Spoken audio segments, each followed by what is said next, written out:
could sell and pitch my ideas to, and they have the budget and they would want to spend it because they don't know the resources or the time to help them get what they want. So right out the gate, you were getting these luxury, big budget, gorgeous weddings right from the get-go. Yes, because I said, Brilliant. I mean, granted, yes, there's little jobs here and there. Don't get me wrong. Not everything was 500,000 on the first day. Yeah. But from there I said, that's great. I got in with the doctors at this hospital, next thing. And I said, I want to grow. So I sent letters. I wrote letters, fancy notepads and all this stuff. And I typed it up. I sent to law firms. I said, they're also another client I want to attract too. Yes. So I got in with some law firms and some gigs. And I said, now that we're good friends, can I hire you to write a formal contract for me that has legalities? That's how I got situated and started off doing business end too, not just the creative side, because I said, I have to protect myself. You can work with the best people, but if something goes wrong, no matter how good a friend they are, if they're not happy, they'll sue you no matter what, Contract. Correct. And then, one of the biggest break was I did the daughter's wedding at Qualcomm. Qualcomm's the people who make the cell phone parts. So I did the CFO's daughter, I did the CEO's daughter, I did the VP's daughter's wedding. And then, next thing I know, Fortune 500 clients, legacy clients. There's a lot of clients I don't talk about because I can't. Well, you can't. Yeah. Sign an NDA. Yeah. And not only that, though, I mean, I also like to protect my clients too. Yeah. I mean, it's nice. I mean, I do get permission to post what I want, but a lot of times I don't because they're just very private people. Yeah. That's the hardest thing, isn't it? When you do a beautiful high-end luxury wedding and you want to put it out there, but you can't. Or a celebrity wedding. Yes. I've had that situation happen and you just think, oh, I wish I could show it, but you just can't. You have to, and that's why they hire you, because they trust you, because they know that you're not going to do that. No, and when I know that when you're working with celebrity people, you cannot be phased or excited to be a celebrity. You have to act like they're just anybody else. And it really doesn't matter to me, Charlie, who I work with. I don't really care. And I don't like to drop names either because, I like to protect the client. I don't want people to just want to work for me that day because it's celebrity or this and that. Exactly. Because after all, it is a job and it's not you're partying with these people. You're working your tail off for them. Right. And even more so. Exactly. Yes. And everybody's treated the same, whether they're a celebrity or whether they're a normal couple that comes to you. Everybody's treated the same. Everybody's given the same 5-star experience. Yeah. And you and I both know, Charlie, just because someone's a celebrity doesn't mean they're going to drop $1 million on a wedding. No. Sometimes they spend less than my middle-class clientele, but they expect so much more from you. And they expect like, oh, my name is so-and-so. Maybe I can get free things, or maybe it doesn't work that way. No, I love the celebrities that come and they don't expect things to be free. They respect that we have a business and they respect our time and they respect what we do for a living. Yes, those are the perfect clients. Yes, of course. And I'm not here to really throw my frienders under the bus. No. Will you do this for me? Will you do that for me? I just don't like to. It's just, time is money. I'm sorry. I'm very Asian in that regards because time is money. No, that's true. And everybody has to keep the lights on and everybody needs to. And it doesn't always work out if you do a influencer's wedding or a celebrity wedding and you do it for free. It doesn't automatically mean that's going to bring another business for you. So, so I try and I'm sure you do explain that to them when those kind of clients come into your life. We still have to put money in the meter to make the lights work. It's true. It is so true. Yeah. Luxury weddings, you do so many beautiful, exquisite luxury weddings. I have a question here. Let me do this question first because I know she's listening. La Laura Jeanette, she had a question for you. She messaged it in. She said, what are weddings like in Vietnam, and is there a wedding planning industry? There is a big planning industry these days in Vietnam because there's a lot of destination weddings. Yeah. In Asia these days. Luxury weddings is growing.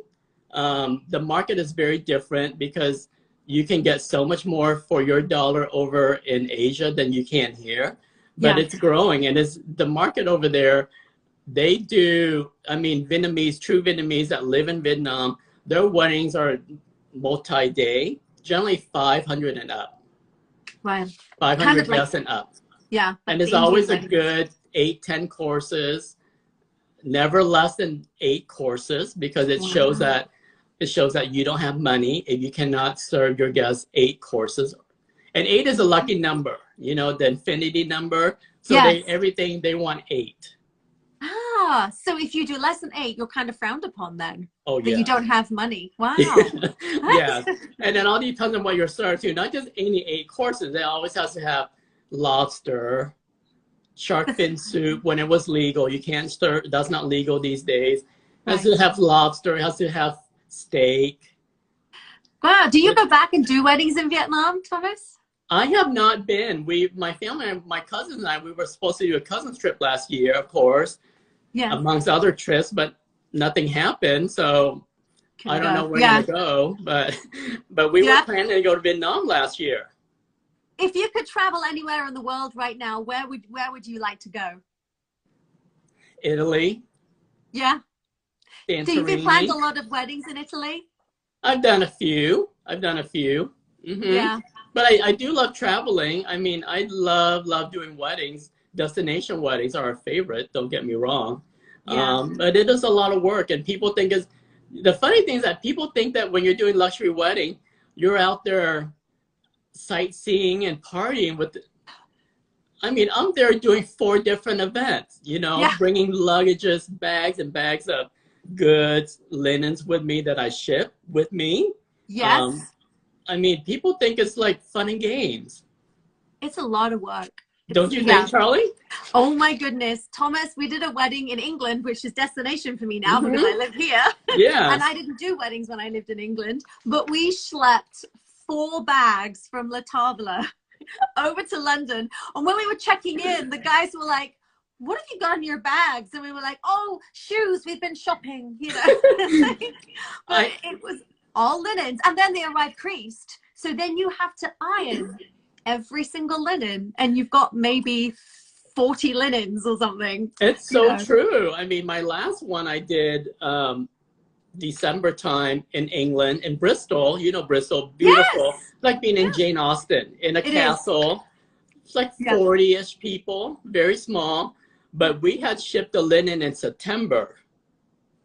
Just to make sure that I cleared custom. It did not clear custom till December. Oh, Thomas. And I brought stuff for the bride to begin with. Bob and I were schlepping stuff amongst our shopping spree, among my shopping spree, you know, and then, you know, from there I'm bringing like rocks of place cards, you know, these beautiful marble rocks with their names printed on. So those are like 40 pounds that I'm carrying, you know, Charlie. But, you know, but luxury, but I mean, destination weddings, I love the challenge, but I have to admit, it's so hard when you're trying to convert the metric system from inches to metrics. And they don't have queen's table and king's table. They don't understand what I'm trying to say. And, you know, it's a challenge, you know, and even though they speak British. Yes. Have to be in pounds or whatever currency, that country that you're going to, you know, you have to do the conversions in the budgets. Yeah. I mean, it sounds luxury. It sounds beautiful. It sounds fun, but I mean, like you're planning 3-4 different events, you know, I mean, excursions that you have to worry about too. Yeah. So I love the challenge of a luxury wedding. I feel like once you can do it and work anywhere, you can pretty much do anything. Yes. Yeah. It is, but it is the logistics of it that's I find really exciting, and I'm not sure if you find that, but it's the logistics. It's how am I going to figure out this? And then when you figure it out, it's such a lovely feeling, isn't it? You know, but that's the fun side for me of doing a destination wedding. What's your most favorite thing? I think the experience, you know, my most favorite thing is that it's a smaller guest count. Yeah. Everybody is immersed in the experience, the lifestyle, of the location too. I mean, in Italy, you know, the wine tours, the biking wine tours, the little picnics, you know, in the winery, vineyards, and then the cooking classes where everybody's together. That's what I want to do, set up the cooking classes. Yes. You know, that's what I love, that you're just there, that you're not worried about work and you're not worried about here to there. You're just like really enjoying being in the moment. Yes, absolutely. You know? Yeah. I had another question from Frank Toppus. He asked, do you think that couples are going to scale back in the luxury market? We know with so much uncertainty right now. What are your thoughts on what's happening with you and your luxury clients? No, there's no scaling. They're like, I think my clients are spending more. You know, instead of worrying about 300 guests, now they're only worrying about 30, 40 guests. So they're really spending a lot more on detail stuff. Yeah. On events too, not just one event, but they're spending money on multiple day events. Yeah. You know, so I have not seen the luxury market dwindle down. I don't think it will. All the inquiries I get are still pretty much up there. I think but I'm very fortunate. I'm very fortunate too. Don't get me wrong. You know, but with anything, I mean, I also get inquiries for day of where they want to spend 500. You know, so I get a little. I mean, granted, I don't take them, and we don't do day of. You know, we only do full service, full scale production. Yeah. Because we're selling an experience. You know, we're selling a vision. That's it. It's the experience. You're selling an experience, and with that comes every aspect, doesn't it? And Gold Heart Scotland is right. It is going to be the roaring 20s. It's going to be like it was, you know, back in the 20s when everyone just went nuts. When I think 2022, when those floodgates open, I think it is going to be PARTY in capital letters. And I just think that people are just tired of waiting. Yeah. Charlie, they want to spend money. They want to live life again. They want to enjoy and then celebrate. Everybody's just, I mean, we all stayed home last year. So they're just like ready to just spend. Yeah. No, I think so. And to celebrate life and to celebrate being with people and being with their friends. I think everybody just wants to have that experience again. But at the same time, I feel like with the pandemic, luxury is very different too. The way, yes, they're still spending a lot of money, but they're not bragging about it. I think they just want to keep it very low key. That's exactly very intimate. Right. They just don't feel like they need to show off like they have this and that. You know, they want to embrace the culture and the friends and family that's closest to them. Not feel like, oh, I have to prove I have this, I have that.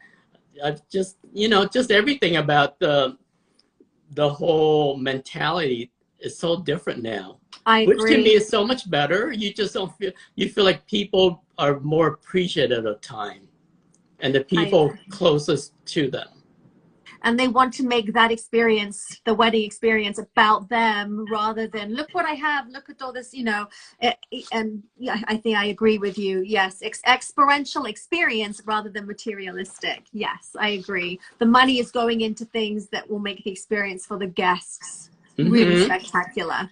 Yeah. That they will have a memory of forever. Of course. And that's why it's more fun these days to do luxury events, because when you're planning these days, I think they just take everything into consideration. You know, they still want to spend $400,000 or $500K, but they said, can we make it so that it's less in your face? Yeah. Like, you know, like I have this.